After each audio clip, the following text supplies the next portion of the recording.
विद्या के दानी हवे सरस्वती माता करे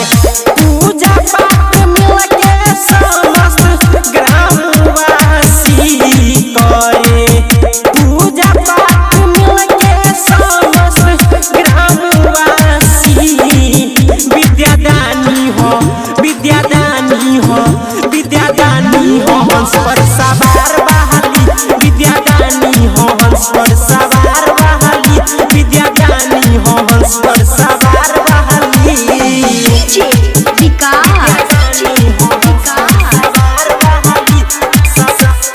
मटियार कला सीतामढ़ी मटियार कला सीतामढ़ी विद्यादानी हो हंस पर सवार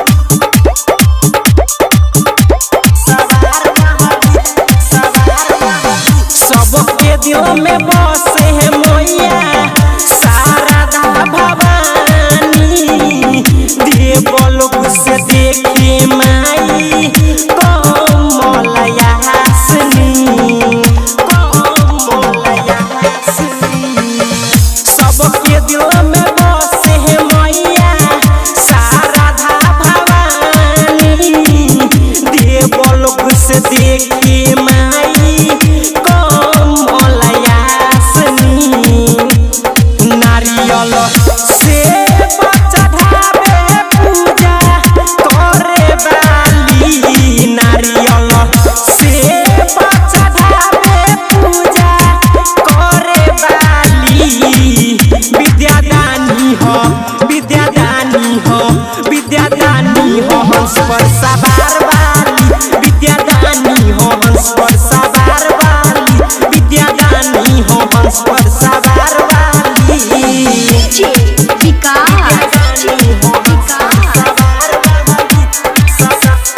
मटियार कला सीतामढ़ी मटियार कला सीतामढ़ी विद्यादानी हो हंस पर सवार TS recording studio Darbhanga. Jahangirpur में है पूजा होला सब गली में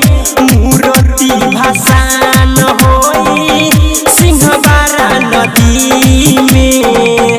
सिंहबारा नदी में जहांगीरपुर में है पूजा होला सब गली में मूर्ति भसान होई सिंहबारा नदी में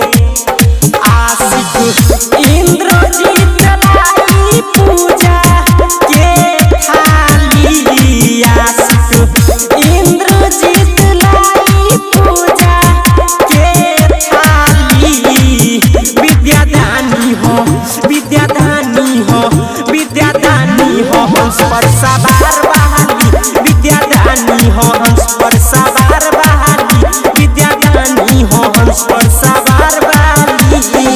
टीएस रिकॉर्डिंग